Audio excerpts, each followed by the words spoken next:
घमंड। जो इंसान कह दे कि भाई हमारे अंदर घमंड नहीं है तो जान लो उसी पर झूठा के होइए नहीं बा, उसी बड़ा झूठा के होइए नहीं भाई। के माना कैसे? सभी को अपने ऊपर घमंड होता है। कैसे? केहू के अपने बल के ऊपर घमंड बा। पहलवान जी लोग जैसे अगर सामना हो जाए केहू से तो कहिए कि आवा अगर दम हो तो लड़ा। अच्छा लड़े न सब हार गए तो कहिए बात क्यों हुई जकरे माई दूध पिया हो जो हमसे लड़ी आवा अगर तोहार माई दूध पिया है। हाँ तो जान लो उनका घमंड ही बोलत बा।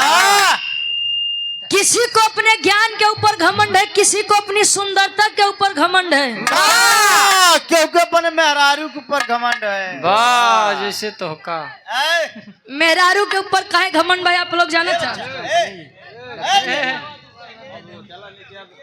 राज कंपनी ये लकी डीजे आप गार्जियन जी के द्वारा 51 रुपया बहुत बहुत धन्यवाद भैया। दूधू जने बैठा है दादा प्रेम से तनी सा आप लोग विचार करा। डब्लू गुरुजी नीला ड्रम में भरे वाले जमाना में जेकर अगर मेहरारू लायक बा वफादार बा तो करे घमंड नहीं होई हो। तो से बड़ा घमंड के हुई आज के समय। सचिन पाल भाई हमारे बीबियापुर और आइन के ऐतिहासिक सरजमी से पुनः 51 रुपए का सम्मान बहुत बहुत धन्यवाद। तो आवा 4 लाइन भूमिका के अंदर कवि जी भाव लिखत हैं कैसे?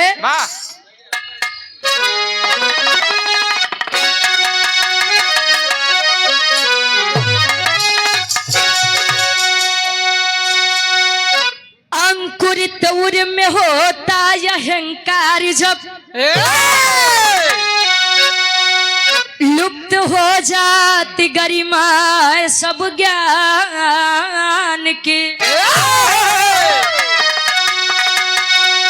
अधर्म की राह अग्रसर होता है मानव चाह हो जाती मिथ्या सब सम्मान की। असत्य पे सत्य की जीत होती सदा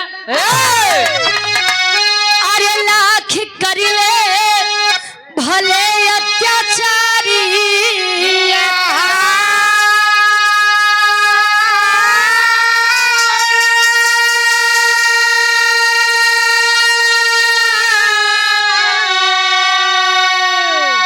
अरे फूटता है घड़ा पाप का एक दिन रोक सकता नहीं वह कुल का पतन।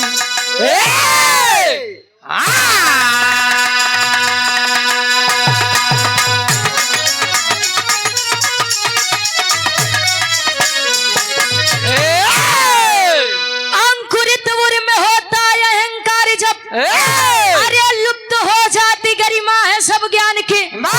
अधर्म की राह अग्रसर होता है मानो चाह हो जाती मिथ्या सब सम्मान की। रावण से बड़ा ज्ञानी कोई था क्या उस समय में जो 6 महीने आगे की बात जान जाए। जे करे घरे गुरुजी पवन देवता झाड़ू लगावे शनि देव बंदी बन के बैठा ओसी बड़ ज्ञानी क्यों होई का? क्यों नहीं हो?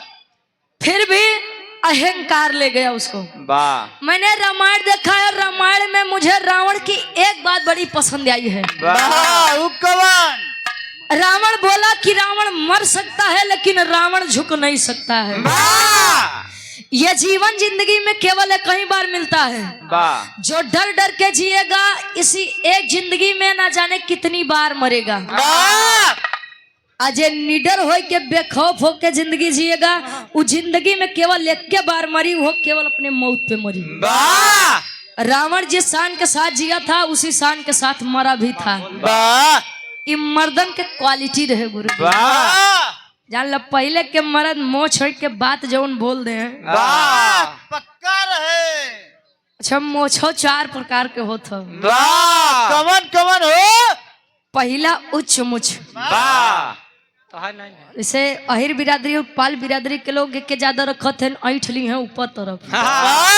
ओके उच्च मुछ कहा थी, वाह दूसरे पे नीच मुछ। हाँ जैसे हमारे डब्लू गुरु जी कहा केवल नीचे आवत बा। हाँ वाह तीसरे पे गुच्छ मुछ ई जौन यार से जाए गुरु जी हाँ। काने तलक जाए। वाह और चौथा होते छुछ मुछ, वाह जो करे न तो ऊपर वाली न तो नीचे वाली न 3 नंबर वाली के खाइए नहीं। वाह फर्स्ट 6 नंबर वाली। बाकी मोछो भाई कोई प्रकार का होता। और सम्मानित हमारे गार्जियन जी अनिल यादव जी, बड़े बाबू पीडब्ल्यूडी कार्यरत प्रतापगढ़ ग्राम सिरिया और आइन के ऐतिहासिक सरजमी से 100 रुपए का सम्मान। बहुत बहुत धन्यवाद। आशीर्वाद के चाह रही 100 रुपये के उपमान हो। बिरहा में बड़ी सुंदर कवि जी गजल के भाव लिखत हैं कैसे। आप बड़े भाई Akhilesh roller driver PWD Jaunpur से 100 रुपया। कमलेश यादव रामपुर से आपके द्वारा 100 रुपए का सम्मान। हमारे पूज्य बाबूजी फिर से जय बहादुर सिंह सूर्या टेंट हाउस ना, वर्तमान में प्रधान पद के आप भावी प्रत्याशी हैं। ईश्वर करें विजय का तिलक आपके मत्थे पर लगे। वाह हमेशा तो हार खड़ा रहे का टेंट यार। अच्छा विनोद यादव जी पैगापुर से 11 मई को, जहां पर हमारा और सूरज यदुवंशी जी का कार्यक्रम है। बहुत बहुत धन्यवाद गार्जियन जी के। वाह अच्छा मैं कईयो जने देखा आए हो, कहो गुरु जी चलो रुचिया आए बा देख ले। हाँ कि ठीक ठाक भी रहो कही दे है कि केवल यूट्यूब पे नगद गावत। वाह कि मोह भर बाबता। हाँ बिरहा में बड़ी सुंदर कवि जी गजल के भाव लिखत हैं। कोनो लइका अपने बेवफा सनम बदे कहे ऐसा नहीं बा कि हमरा काका दादा हरे प्रेम नहीं करत रहे। वाह सबे किए रहे। हाँ कैसे हो खुरपी से निशान लगाए के।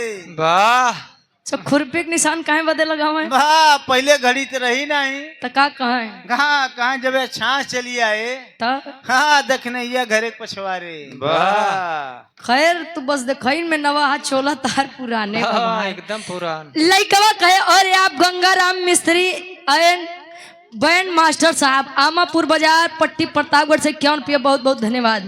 लड़किया के शादी होत बा, लइकवा तले कहे समझावत बा। का समझावे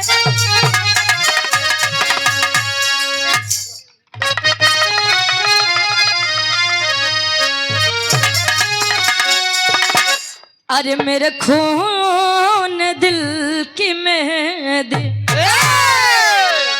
मेरे खून दिल की मेहंदी हाथों में ना लगाना मेरे खून दिल की मेहंदी हाथों में ना लगाना मेरे खून दिल की मेहंदी हाथों में ना लगाना मेरे खून दिल की मेहंदी। अरे मेरे खून दिल की मेहंदी हाथों में ना लगाना, जब निकले मेरा जनाजा, जब निकले मेरा जनाजा सहनाइया बजाना बजाना, जब निकले मेरा जनाजा सहनाइया बजाना बजाना, जब निकले मेरा जनाजा सहनाइया बजाना बजाना, जब निकले मेरा जनाजा। कहे जब निकले मेरा जनाजा सहनाइया तुम बजाना, वाह मत अफसोस करना। आए मेरी जान। अरे बस करे यार। कवि जी लिखा तैन ये जिंदगी, अगर यह जिंदगी मिली है तो जिंदगी में दुख और सुख आते जाते रहते हैं। वाह अगर रात हुई है तो सवेरा भी होगा। और अगर दुख आया है तो सुख आएगा जरूर। वाह हमको देखने में दूसरों की जिंदगी बड़ी बढ़िया लगती है। हाँ जरूरी नहीं बा कि जौन इंसान हमेशा सबके हंसावे वो हंसे, हमेशा खुशे नहीं रहता। वाह हाँ वो आत्मा जानत भाई जो करे ऊपर बीतत तू है जानत। वाह कवि जी लिखा तन भाव में कैसे लाखों मुसीबत आए, लाखों मुसीबत आए तुझे हंस के गले लगाना लगाना, लाखों मुसीबत आए तुझे हंस के गले लगाना लगाना, लाखों लाखों मुसीबत आए उसे हंस के गले लगाना करीमों से हो न बिस्मिल करीमों से हो न बिस्मिल तुम्हारा बड़ा फर्ज निभाना निभाना करीमों से हो न बिस्मिल तुम्हारा बड़ा फर्ज निभाना निभाना करीमों से हो न बिस्मिल तुम्हारा बड़ा फर्ज निभाना निभाना करीमों से हो और आप हमारे बड़े भाई पंकज यादव जी दलापुर नेता समाजवादी पार्टी आप गार्जियन जी के द्वारा ये 201 रुपए का सम्मान बहुत बहुत धन्यवाद। और आप प्रतापगढ़ की बेटी रुचि यादव को राकेश सिंह उर्फ लाल बीबीपुर पही की ऐतिहासिक सरजमी से आप गार्जियन जी के द्वारा 151 रुपए देकर सम्मान किए। बहुत बहुत धन्यवाद बोल रहे हैं भैया, हम आपका धन्यवाद करते हैं वाह जो आप लोग इतनी कम उम्र में इतनी ऊंचाई तक पहुंचा दिए। हम तो सरेआम मंच से कहते हैं कि रुचि की कोई हस्ती नहीं है। रुचि तो अभी बूची है। वाह रुचि को रुचि बनाने वाले आप लोग हैं।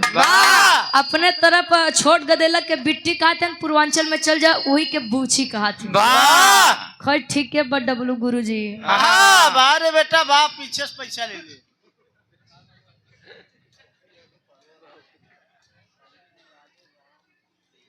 संतू यादव पहलवान जी हमारे गार्जियन जी रामपुर बेला से आप गार्जियन जी के द्वारा ये 201 रुपए का सम्मान।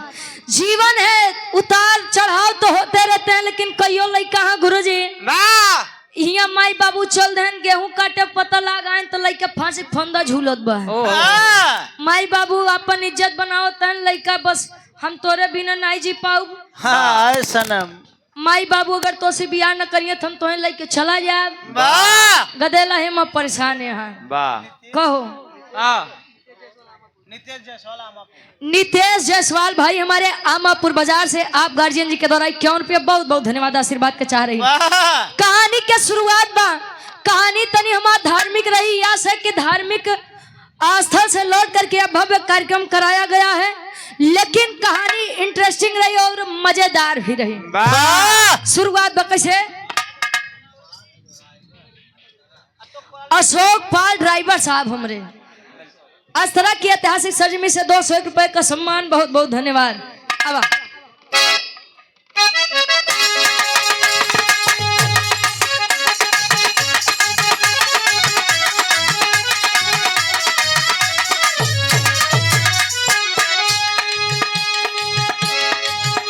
होता समय बलवान वेद शास्त्र बताते होता समय बलवान वेद शास्त्र बताते होती उन्हीं की जीत जो पग आगे बढ़ाते।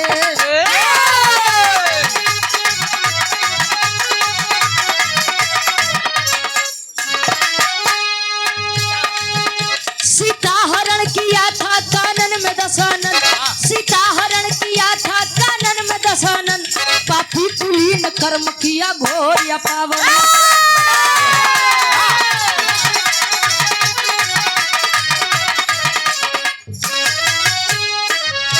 कपिदल के साथ सागर तट पे आए खरारी कपिदल के साथ सागर तट पे आए खरारी कपिदल के साथ सागर तट पे आए खरारी कपिदल के साथ सागर तट पे आए खरारी शिवलिंग था बना की राम तैयारी शिवलिंग था बना की राम तैयारी शिवलिंग था बना की राम तैयारी।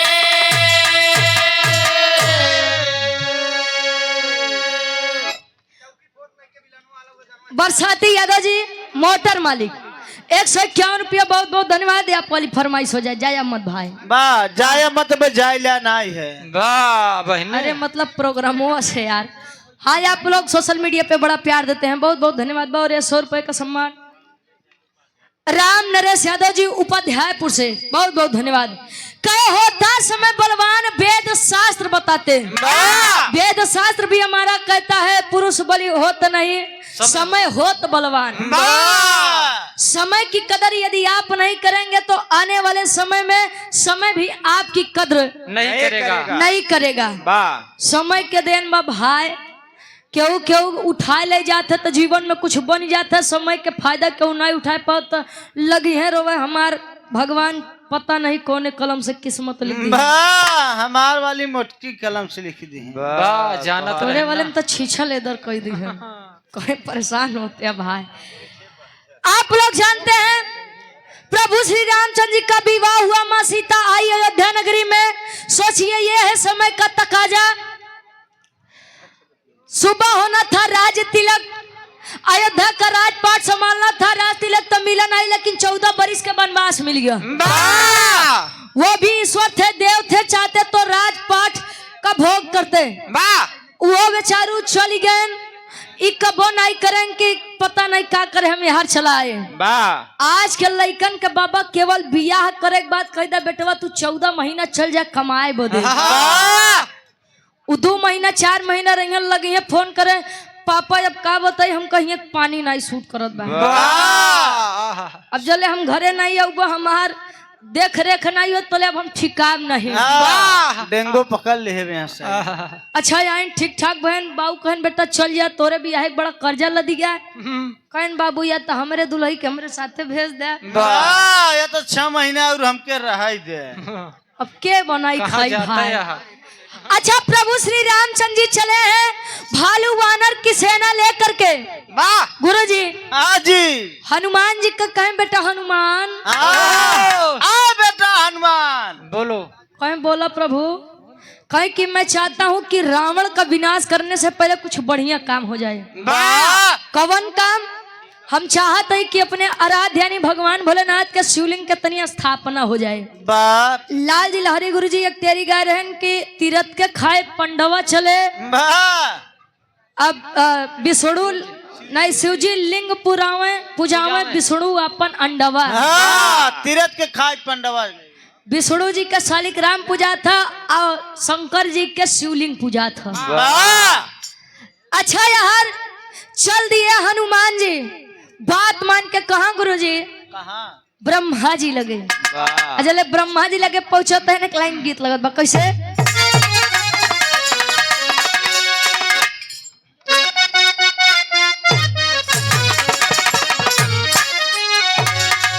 अरे बाली और झुमका भुलाई जा। ये मेरे काका बाबा हरन के उम्र वाली या हमार दादी हरे फरमाइश करे। अरे बाली और झुमका भुलाई जा, थुनी पगोली चले बाली और झुमका भुलाई जा, थुनी पगोली चले बाली और झुमका भुलाई जा, थुनी पगोली चले झुमका भुलाई जा, नथुनी पगोली चले टप बनवाई दे। ये तो फरमाइश रहे। कवि जी तर से बढ़िया फर्ज में लिखते हैं ना, और आप बड़े भाई सुरेंद्र कुमार यादव जी उत्तर प्रदेश पुलिस डाही पट्टी प्रतापगढ़ से आप गार्जियन जी के द्वारा ये ढेर सारा माया पुरस्कार देकर सम्मान किया गया, बहुत बहुत धन्यवाद। हनुमान जी से राम जी कहें का कहें?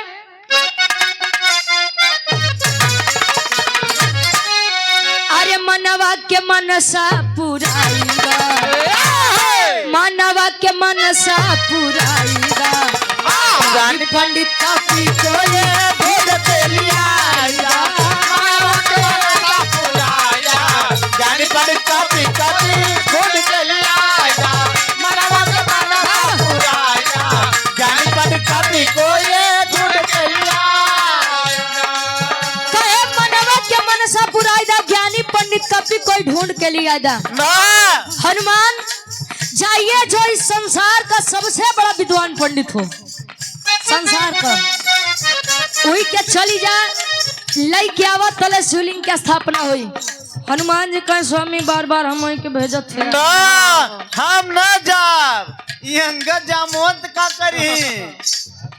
बेटा वो केवल जय श्री राम का नारा लगाएंगे। हनुमान जी को उनका बल याद दिलाना पड़ता था, लोग बताते हैं। राम जी कहा सामर्थ तोहरा में बातें कपिराई, अनुष्ठान भी प्रजी से बेटा करवाई। अरे सामर्थ तोहरा में बातें कपिराई, अनुष्ठान भी प्रजी से बेटा करवाई। अरे सामर्थ तोहरा में बातें कपिराई, अनुष्ठान भी प्रजी से बेटा करवाई। मानवा के मानसा पुराईदा मानवा के मानसा पुराईदा जानी पानी कापी कोई ढूंढ के लिया मानवा के मानसा पुराईदा कहे मनवा के मनसा पुराईदा ज्ञानी पंडित कॉपी कोई ढूंढ के लिया दा। अच्छा हनुमान जी उड़ान भर दिए। जय श्री राम जय श्री राम। रे जिया पहुंचा तन कहा ब्रह्मलोक ब्रह्मा जी के पास। ब्रह्मा जी नेत्र खोले, बेटा हनुमान पवन पुत्र क्या काम है? कहे वो हमार स्वामी राम जी शिवलिंग का स्थापना करे चाहते हैं। कहे तब कहे उन्होंने कहा है कि जाइए जो संसार का सबसे बड़ा पंडित हो लेकर आइए, और मेरी नजर में आपसे बड़ा विद्वान पंडित कोई है ही नहीं है। कहे तब बेटा गलत पते पर आ गए हो। हाँ, बेटा निकल लो। कहे कि संसार में मुझसे भी बड़ा पंडित कोई है के बा? कहे कि बताई तक आ जाइबा। हाँ, तो बताओ। कहे कि अगर संसार का सबसे ज्ञानी पंडित आपको चाहिए तो चली जा हमारे पनाती रावण लगे। के हमारे पनाती रावण लगे, वो ब्रह्मा जी कहा। कहे रावण जी लगे? अरे महाराज दिमाग खराब बका, और नहीं से युद्ध फना बा, नहीं माई सीता के लई के गए। अब हम उनके लगे जा पूजा प्रार्थना करवाए बदे। कहे अगर चाहिए तो जाए, नहीं तो यारे से पतली गली से निकल जाए। अच्छा हनुमान जी मन मार के आए बैठन। राम जी कहन का भाई? कहन ब्रह्मा जी नहीं आए। क्यों नहीं आए? उन्होंने कहा कि संसार का सबसे विद्वान पंडित तो रावण है। कहन तब हनुमान निहार का करे चला आया। भाड़ा किराया कम रहा, समय में करेंसी तू ही चलावत रहा भाई। कहे क्यों आ गए? कहे रे स्वामी जागा। अरे हम रावण के बात करते है जैसे युद्ध फना बा। इज्जत से कहे कि रावण जी, अरे भैया बेस थोड़ी होते, खाली तो टाइम निकाल के आया भाई। पता लग चौकी पर होत न के मिलन होगा, बाबे है उठ के भाग गया। कहा छोड़ा, सही में धुने तर्ज गावत है विराह के बाद। राम जी आज्ञा देते हैं हनुमान जी के। कैसे टेरी के भाव लगत बा। अब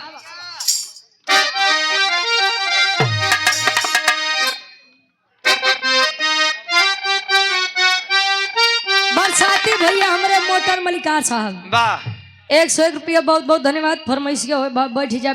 अब इतनी दूर आया है तो बिना प्रसाद ले मत जाया है। और ये आप लकड़ी बुरादा भूसा के ठेकेदार साहब। अरे जी ठेकेदार भैया शैलेश सरोज अर्जुनपुर से आप गार्जियन जी के द्वारा 100 रुपया बहुत बहुत धन्यवाद। आशीर्वाद के चारी तेरी के भाव लगत बा।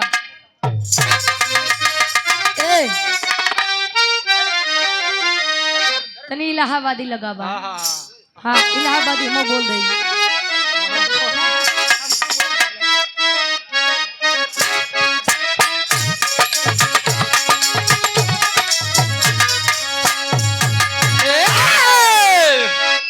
अरे बोले बोले खरारी तब बजरंगी से बोले बोले खरारी तब बजरंगी से बोले खरारी तब बजरंगी से बोले। लंकापति दशानन के लाल, लंकापति दशानन के लाल,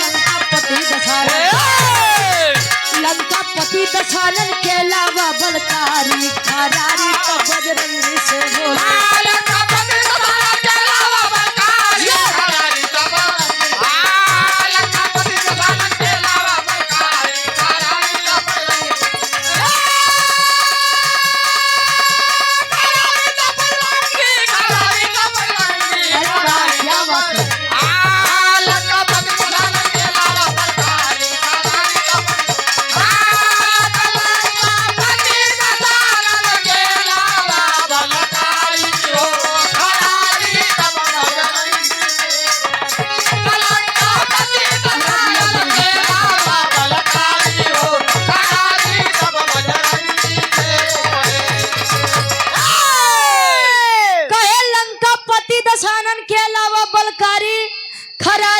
बजरंगी से कहे, बेटा हनुमान, आपको रावण के पास जाना है, लेकिन एक योद्धा राम का दूत बन करके नहीं, बल्कि एक लाचार असहाय यजमान का दूत बन करके।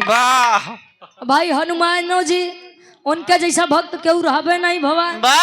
राम जी के बात मान कर ठीक बस स्वामी जाता है झेलत हमका चलत है। अब विचार करत है, उड़ान जल भरत है,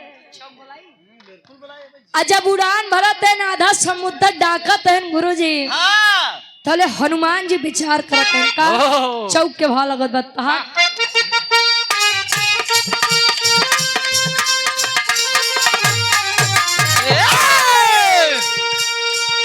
और सम्मानित गार्जियन जी विजय पाल यादव जी सराय महेश से स्वामी अड़गड़ानंद महाराज जी का एक भजन हो जाए। बिल्कुल हो जाएगा भैया। सराय महेश से आपके द्वारा 100 रुपए का सम्मान, बहुत बहुत धन्यवाद। और आप राम खिलावन यादव बिंद स्वास्थ्य विभाग भारत सरकार, आप गार्जियन जी के द्वारा मुंबई भारत सरकार, आप गार्जियन जी के द्वारा 500 रुपए का सम्मान, बहुत बहुत धन्यवाद। आशीर्वाद के सारे हनुमान जी विचार करे का चले राम को शीश झुका के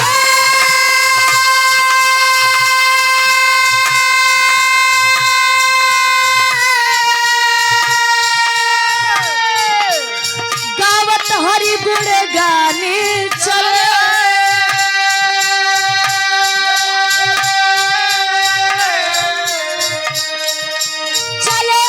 श्री रामचंद्र के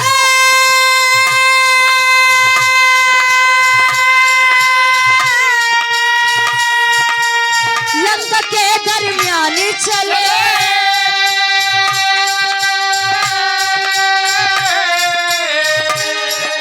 चले काज हरि हित में करण को, चले काज हरि हित में करण को, पवन पुत्र हनुमान चले। चले काज हरि हित में करण को, पवन पुत्र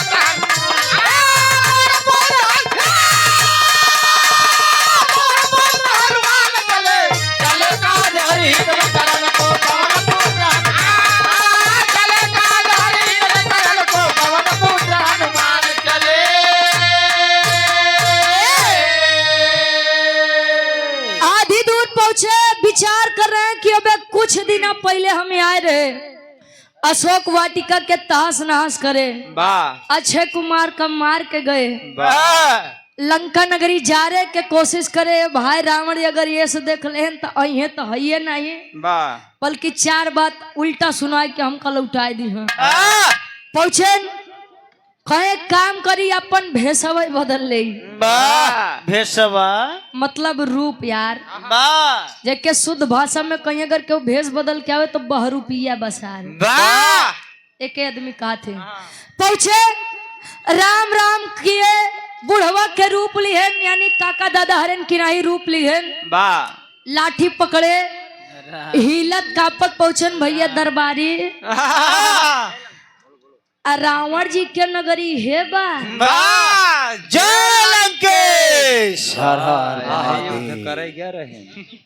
कहे कि रावण जी के नगरी है, कहाँ है बा का काम बा। कहे बेटा घर पर मैंने पूजा पाठ का आयोजन किया, कोई पंडित मिल नहीं रहा है, इसीलिए मैं आया हूँ रावण जी के पास बड़ी दूर से। सुने ही बड़ा बढ़िया पुरोहित वाला काम करथिन हो। अब दरबारी जितना रंग कहने बाबा तू अपन आदमी लागत बुढ़वा इंसान है, तनी आवा हर बताई। हनुमानो जी कान यार कहने कहा भैया बोल। हाँ बोल बेटा। कहनु अंदरवा रावण जी राम जी से लड़े बदे योजना बनावत कि युद्ध में इस बार कौन वीर पुरुष जाएगा। कह देखा के 24 घंटा केवल हमारे प्रभु से लड़े बदे का दिमाग चलत रहा था। कहे बस एक बार हमारी मुलाकात करवा देता भाई, कम से कम उमरिया के लिहाज कई ले जाए। अच्छा दरबारी पहुंचे बताए रावण को। रावण बोला कि अगर वृद्ध इंसान है तो अंदर भेजिए। हनुमान जी बुढ़वा रूपी लाई के पहुंचे नहीं अंदर, हिलत का पत तो रावण हनुमान जी को देख करके मुस्कुरा दिया। हनुमान जी बुढ़वा के रूप लिया है, लेकिन रावण फिर भी मुस्कुरा दिया।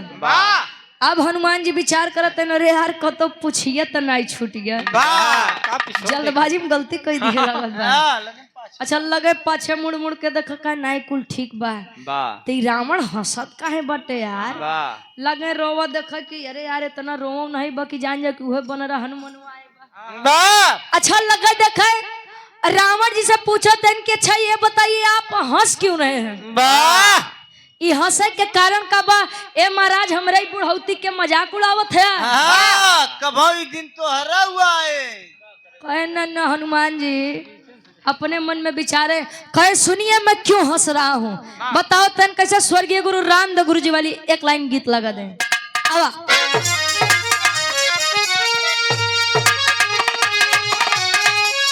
यही कहे अरे त झूलनी पे उड़ानी अरे झूलनी पे उड़नी हाई जहाजिया उड़ा दा हाई जहाजिया उड़ा दा हमार पाई से बरा जाई जड़ा दा हमार पाई से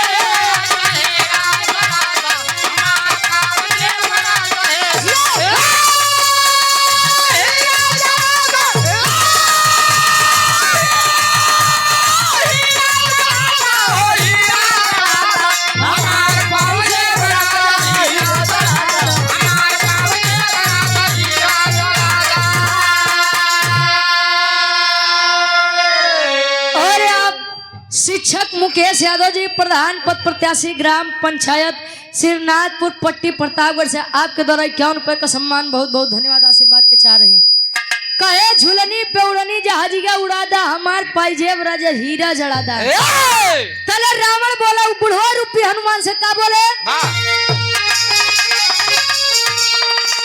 अरे बोला दशानन अरे बोला दशानन हे हनुमान आवा हे हनुमान आवा सिटी भैया बंद करा है अपन सिटी बंद करे तोहार पुछिया कहाँ बम के बताओ तोहार पुछिया कहाँ तोहार पुछिया कहाँ ऑपरेटर साहब आवाज बढ़ाओ सिटी रोको भाई के तोहार पुछिया कहाँ हमके बताओ तोहार पुछिया कहाँ हमके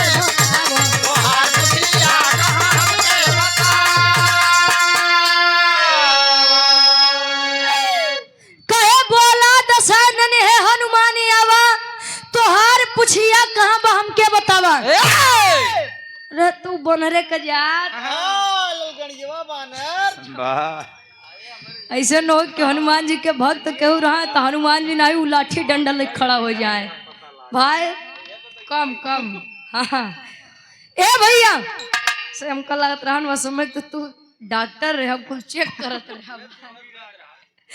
चले कहे कि तू बनरे का जात बुढ़वा का रूप लेके आया तने सुकते नहीं आए हो कोनो कारण जरूर बा कोनो कारण जरूर बा हनुमान जी कहे लगे ऊपर नीचे देखा कहे पहचान गया पहचानदानी मजबूत बा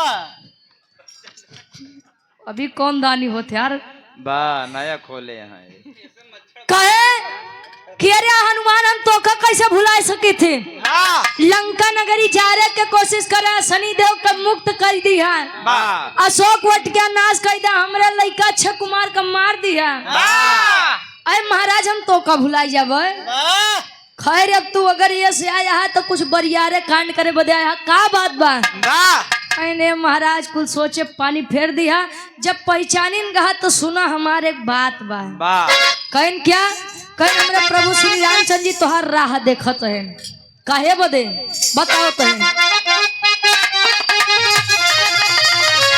अरे बैठा यजमान बाटे अब सागर के तीरवा चल के पुरोहित हरा मन के तीरवा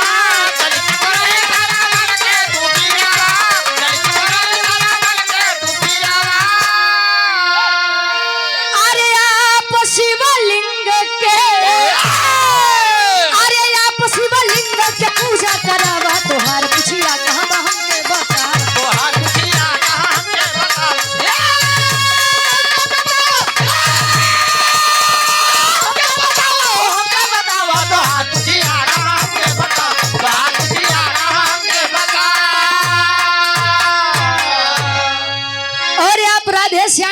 नगरी सराय महेश से आप गार्जियन जी के द्वारा 200 रुपए का सम्मान, बहुत बहुत धन्यवाद। कहे कि बैठा यजमान बाटे सागर के तिरवा, ए महाराज राम जी हमार समुद्र किनारे बैठा है नावा चला, कहे दिमाग खराब हो गया है, पागल हो गए हो, मंडाप हो गए हो। मंडाप का मतलब अरे पागल हो के हाफ मैंड कहा थी। कहे कि क्या बात है, कहे कि ना ना बिना लिया जाए हम मानम नहीं, तो लेके जा। ना ना भैया घात कह दे बात जान लो रावण वहारे पार रह जाइए यार आऊ न पई है। कहें कि चलिए, कहे नहीं चलूंगा। अच्छा नहीं मानते हैं तो सारी बतिया मंदोदरी जी सुनत रही। अच्छा मेहरारून के अगर काम ही अटकत हो गुरु जी तो बड़ा प्रेम से बतिये हो। गजब चुनहरा थी। और से अगर घरे तू 10 बजे लौट के होगा 7 बजे लौट के होगा तो लगिए कहीं आज खाना ना नहीं बना बजा जहाँ छुछुआत रहा बारे छुछुआ ये अपने तरफ के ठेठ भाषाया।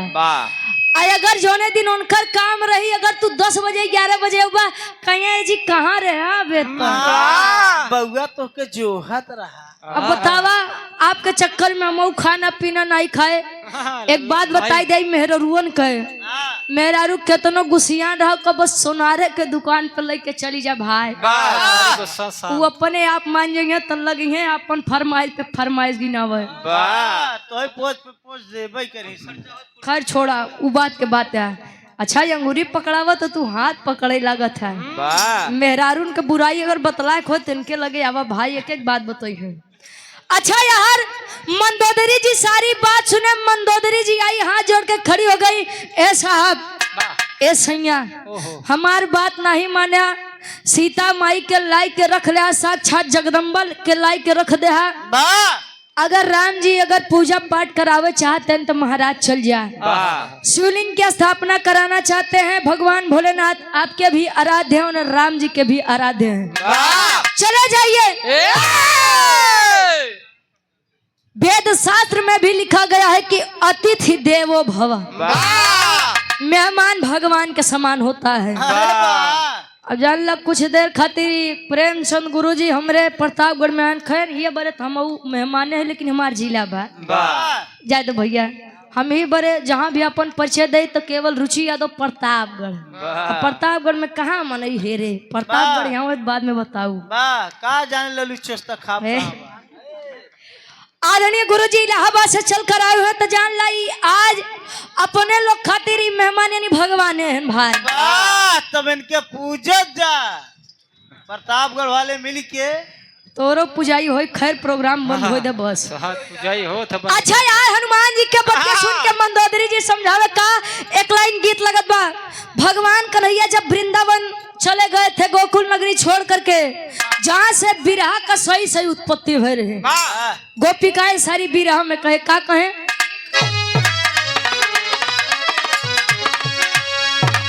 अरे प्रभु या बसो वृंदावनी में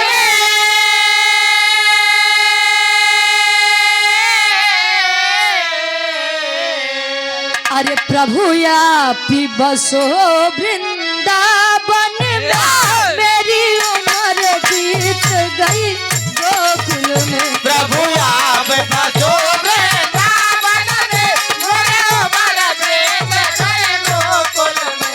प्रभु आप बसो वृंदावन में मेरी उम्र बीत गई गोकुल में। मंदोदरी जी समझावत है बोली मंदोदरी याचक को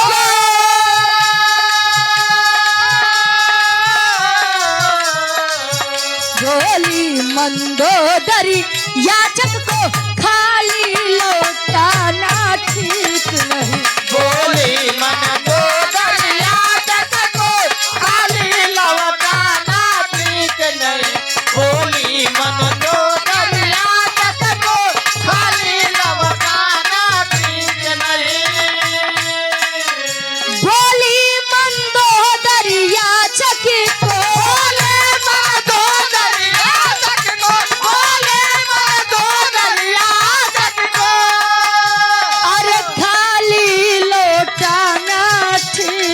नहीं, जो खुद हो मुसीबती का मारा, जो खुद हो मुसीबती का मारा, उसे और सताना ठीक नहीं। जो खुद हो मुसीबत का मारा, कहे जो खुद हो मुसीबत का मारा, उसे और सताना ठीक नहीं। अच्छा मंदोदरी जी के बात मान ले भाई, मन से दू हो मेहरारू के बात काहे नहीं मनी हो? वो मेहरारू बात हाँ इतिहास के पन्ना पे लिखा बा गुरु जी, मेहरारू से केहू नहीं जीता भाई हाथ तक। खाली जीते था बाबू। अच्छा इस तरफ भाई जो गाड़ी आप बाबू भैया लोग लगाए होंगे पश्चिम साइड, आप लोग अपना वाहन हटा लीजिए, कहें कि प्रसाद की व्यवस्था इसी तरफ होगी, हटा लीजिए भैया। आराम से एक एक जने उठा नहीं, कहा कि गाड़ी हटाओ चक्कर में बाबू हरन का घिसिया ले जाइए। बाप हाँ जान ला विरास ऐसे इन लोग सुनबे करत हैं। अच्छा रावण जी उठाने अपन पोथी पत्रा चल दी हैं, पुष्पक विमान पर बैठन कहे ने अब हनुमान तू मत उड़ा, तकलीफ मत करा, हमारे पुष्पक विमान पर चला है। आए राम रावण जी आमने सामने बैठा है, राम जी देखो रावण को कहे तू कुछ बोला है? बाप रावण जी कहे अरे बोलबा कुछ हो? हाँ, अरे बोल बग मोहलट का बैठे रे। राम जी कहे अब हम का बोली महाराज, तू ही बोला यार। आप तो पियरिया पहने है, का बोलबे तू? कहे अच्छा हम ही बोलते, ये बताइए आप कौन है? वाह कहे जैसे तुमको पता नहीं बा हम के है। वाह कहे ये बतावा तू यार जंगलवा में का करत है? वाह कोनो दुख तकलीफ बा का? राम जी कहे कुल जान के कहा था कि सब गांव जरी के वो कहा था फुवर लत्ता कहाँ गंधान भाग, मेरा रू हमार ले जाए के रखे है, बताओ था कि तू के है, तार दिक्कत का बा? अच्छा बताओ तैन की सुनिए, मैं अयोध्या नगरी के राजा दशरथ का ज्येष्ठ पुत्र राम हूँ। मैं 14 बरिस का वनवास करने के लिए अपनी सीते के साथ, धर्म पत्नी सीते के साथ, छोटे भाई लक्ष्मण के साथ आया था, लेकिन वह नीच रावण, अरे वो पापी रावण,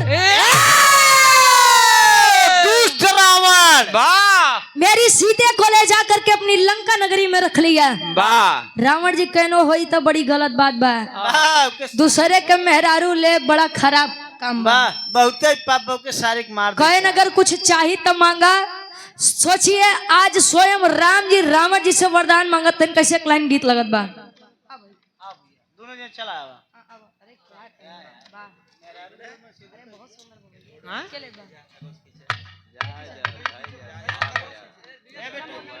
ए बेटू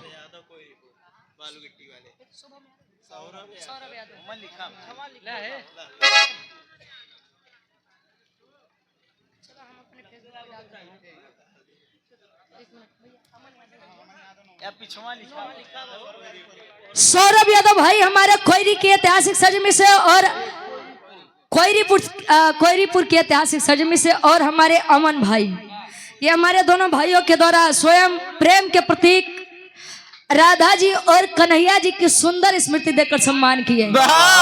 ये दुनिया कलयुग में पूजे हुए करी ना ना तू इनके बाद तू ही पूजा हुआ, डब्ल्यू विश्वकर्मा जी पूजा ही हुए।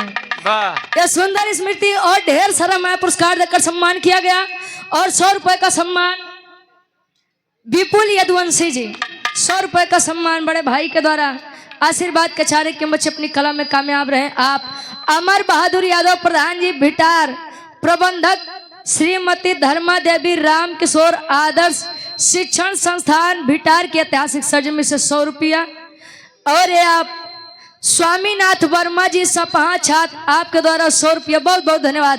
कोनो पान बेचे वाली कहे, पहले के काका बाबा लोग पान खाए में बड़ा शौकीन रहे।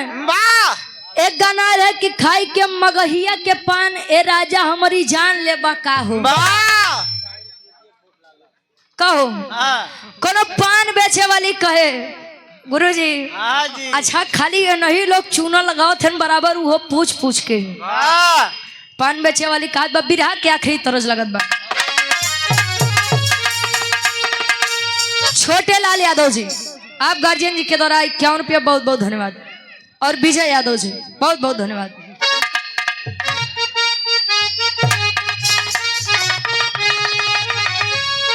अरे कोठे ऊपर कोठरी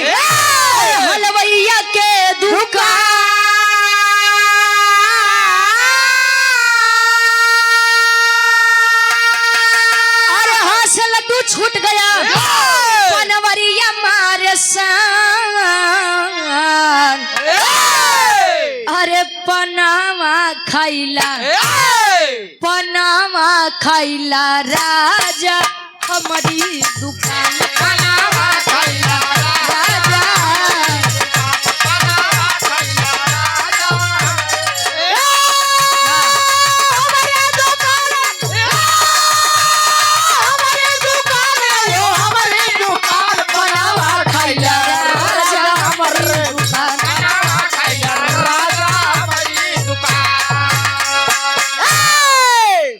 रावण बोला कि आज मैं पुरोहित हूँ और पुरोहित का मतलब ही यही होता है जो यजमान का पूरा हित सोचे।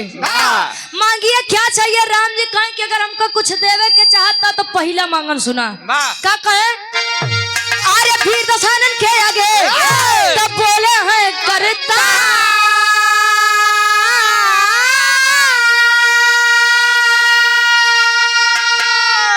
अरे यह लालसा दिल में बटे मंत्र उच्चार ध्यान देंगे। अरे तले लंका पति के हम गर्दन उतार ले लंका पति के हम गर्दन उतार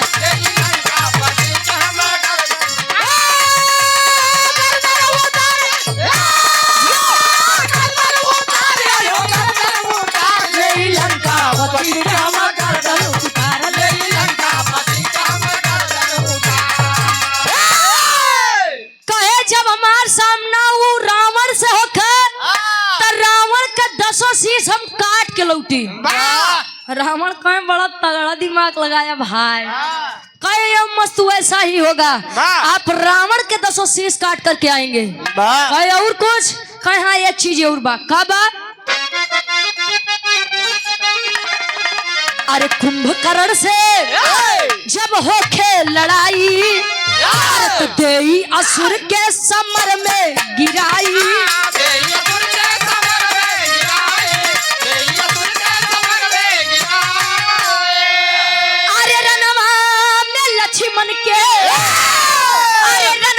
लक्ष्मण के ना हो हार ले लंका पति के हम गर्दन उतार ले लंका पति के हम गर्दन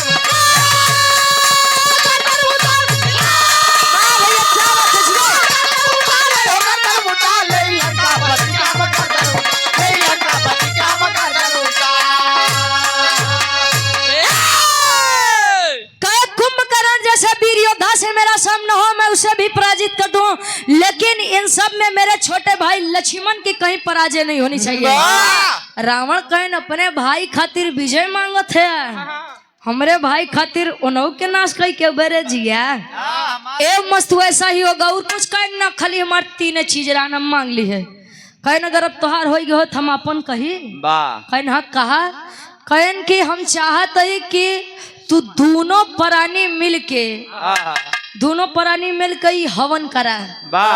कहे मतलब तनी खुल के बताओ महाराज। तू तो मेहरारू यानी सीता अब तू ऐसा बनता कि सचो तू अनजान है।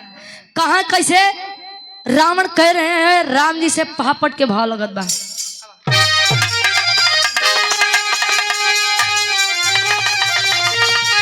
अरे रघुराई से बोले मधुरी बानी रावण ज्ञानी हो। अरे तो रघुराई से बोले मधुरी बानी रावण ज्ञानी हो।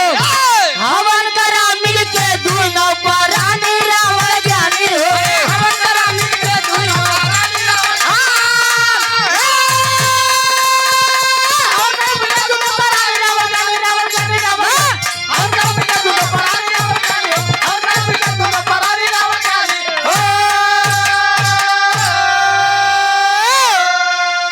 अशोक वाटिका गया दशानन सीता को ले आया हो। कैलाश से शिवलिंग लाओ हनुमत को भेजवाया हो। अरे तो आज्ञा पाकर चले हैं बन के खानी रावण ज्ञानी हो। तो राम के बगले बैठी सिया सयानी रावण ज्ञानी हो।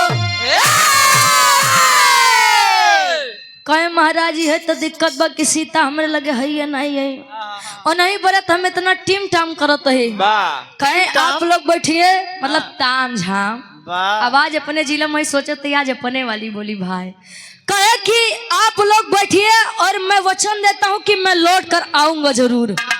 गए सीता जी का लिया क्या सीता जी का हनुमान जी देख कहे कि अब देखा झगड़ा लड़ाई ही बंद कर दे दर्शन दीदार तू हवन कराए के चला जा हम लोग चला जाई खून खराबा करे कोनो मतलब नहीं। रावण बोले कि नहीं हनुमान राम मर्यादा पुरुषोत्तम कहे जाते हैं मर्यादा है इनकी इन्होंने वर मांगा है कि ये मेरा 200 शीश काट करके आएंगे अब 10 शीश हमारे जब ले कटी है ना तले सीता इनके मिली है नहीं। सीता हवन करे बरे आया हवन करिए हमारे साथे चली जाइए तू जा कैलाश पर्वत से शिवलिंग लेके आवा उड़ान भरे हैं धीरे धीरे समय बीतत बा ये प्रमाणिक चीज है हमारे राम फेर बाबूजी गए होंगे दर्शन करने के लिए ही 4 धाम में एक धाम ही हो रहे जो त्रेता युग से आज भी कलयुग में विद्वान बा कौ गुरु जी कौन स्थान रहे आल्हा के भाव लगत बा लोग विचार करत हैं आवा ए भैया गड़िया हटा ले जाओ बाबू भैया लोग वाहन हटा लीजिए ताकि असुविधा ना फैले वाहन हटा लीजिए तो सही सही जले खुद तो पौगा हम लोग को 4 हाथ देवाई मन में है। आप श्री रामचंद्र यादव जी सिरनाथपुर पट्टी प्रतापगढ़ से 200 रुपए का सम्मान बहुत बहुत धन्यवाद। आल्हा के भाव लगत बा कैसे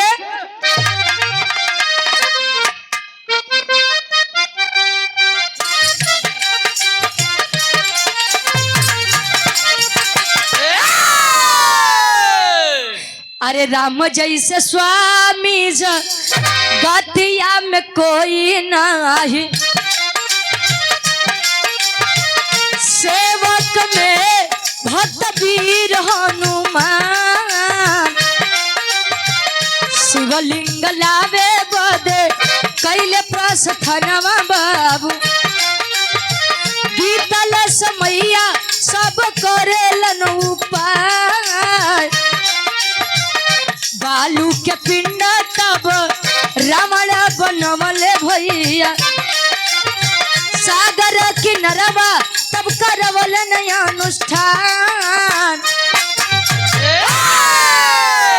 समय बीतत बा हनुमान जी नहीं लौट कर आए रावण जी हुई बालू के पिंड से शिवलिंग के आकार दे के शिवलिंग की स्थापना करवाए जैसे माई सीता कल के चलन तले हनुमान जी पहुंचते हैं कहे अगर स्वामी है करे के रहन है तो का करे हमका भेजे हो उतनी दूरी अब वो बनवाए के था से बालू के पिंड हवा आवे तले उड़ जाए रावण जी कहें कि ये हनुमान अब हवा के बाद छोड़ा तोरे अंदर जितना ताकत हो के हिलाई के दिखाई दे हम सीता का यहारे छोड़ के चल जाए। हनुमान जी कहे का महाराज छोटा मुंह बड़ी बात करते हैं एक तो अपने पूछिए से हर बाहर कई के चल दे कहा मत तो के कई के दिखावा लगे बेचारू जोरे अजमावे जब नहीं भाई हाथे से जोरे अजमाइन खून बहा लग माई सीता जी सिंदूर निकाल के लगावत है तब से लोग बताते हैं कि हनुमान जी को सिंदूर चढ़ाया जाता है। हनुमान जी को उस समय घमंड हो गया था। एक मान्यता यह भी है कि माई सीता जब सिंदूर लगावत रहे हनुमान जी कहें माई कावा कहे कि बेटा इसे लगाने से राम जी की आयु लंबी होगी तले हनुमान जी गए बेचारू पूरे अंग में लगाए के चली आए। बड़े कहा जाता है कि राम जी जैसा अगर क्यों भगवान नहीं हो सकत तो हनुमान जी जैसा क्यों भक्त नहीं हो सकत। अब जरा विचार करेंगे उस जगह का नाम क्या पड़ा जो आज भी कलयुग में विद्वान है और आज भी लोग वहां पर जाते हैं। हमारे बिरहा के आखिरी संदेश बा रावण जैसे चले राम जी कहें स्वामी कुछ दक्षिणा ले ला कहें का देवा तोरे ईटा पत्थर के मकान हमरे सोने के लंका रही तारखी मेहरारू वो हमरे लगे कब्जा बात तोहार मेहरारू का देवा कहें ना कुछ मांग ला कहें तो ठीक बा अगर हमका दे के चाहता खाली एक चीज दा। रावण मांगत है राम जी से कैसे आखिरी भाव खड़ी के भाव लगत बा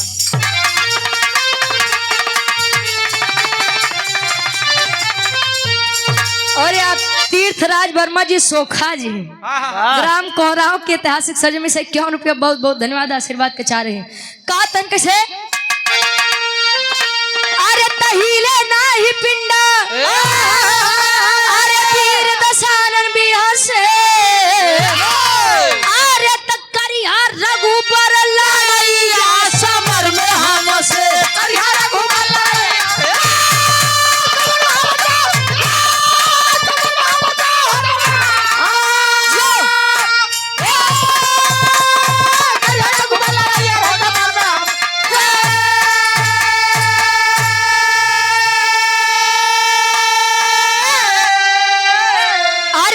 सिया को लेके तब चल दिया है लंकेश्वर। तो जहाँ किए थे अनुष्ठान व तीर्थ बना रामेश्वर।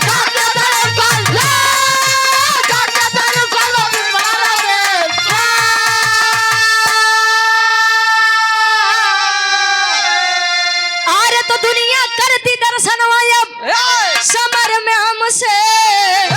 अरे करिया रघुबर लड़ैया समर में हम। कहे कि अगर मुझे कुछ देना है तो एक ही चीज दीजिए, जब आप लंका नगरी में आएंगे युद्ध करने के लिए, मैं रहूं ना रहूं अब बात की बात है, लेकिन अगर लंका नगरी में कोई भी वीर बच गया तो एको जने सीता को छुए के कोशिश मत करिया, मत लेकर आइएगा सीता जी को। भाई रावण को तो यह था कि हमारे भेद के जनबे नहीं करत, ई बरे कहा भैया कि घर का भेद ही लंका ढाए। काहे विभीषण के अपन भेद बतौतन तो काहे बेचारू मारा जाते हैं। ई बरे अपन भेद क्यों कितनो खास हो क्यों के बताया मत भाई, नहीं तो कभी आखिरी समय में मुड़ी कट जाए कुछ पता नहीं। जहाँ पर अनुष्ठान किए थे, जो भारत देश का आखिरी छोर है, वो आज स्थान रामेश्वरम धाम के नाम से जाना जाता है। वही रामेश्वरम धाम जहाँ पूज्य बाबूजी गए होंगे तीर्थ स्थल का दर्शन करने के लिए, तो गया जगन्नाथपुरी तीसरा नंबर पे यह रामेश्वरम धाम बा। त्रेता युग से चली आवे कलयुग में आज भी लोग के साक्षी मान के पूजा करथिन। जहाँ से लंका के दूरी कुछ समय के बाद जहाँ राम सेतु निर्माण भराने कहो, ये मेरे विराह का शीर्षक रहे। और ये आप विजय पाल यादव जी सराय महेश से 100 रुपया बहुत बहुत धन्यवाद। राम केवल यादव जी उपाध्यायपुर से 100 रुपया बहुत बहुत धन्यवाद। आखिरी में खानदान के परिचय बा। गुरु बिहारी गुरु गणेश गुरु रामलाल गुरकारी स्वर्ग से चंद्रिका कवि भारत जी बने पुजारी हो।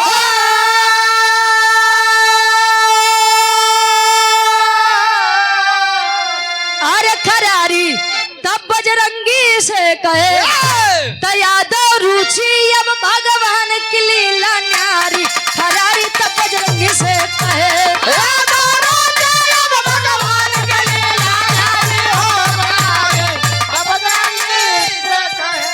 एक बार फिर से हाथ जोड़ के निवेदन में भैया गड़िया हटा ले जाए, आप लोग हटा ले जाए करो।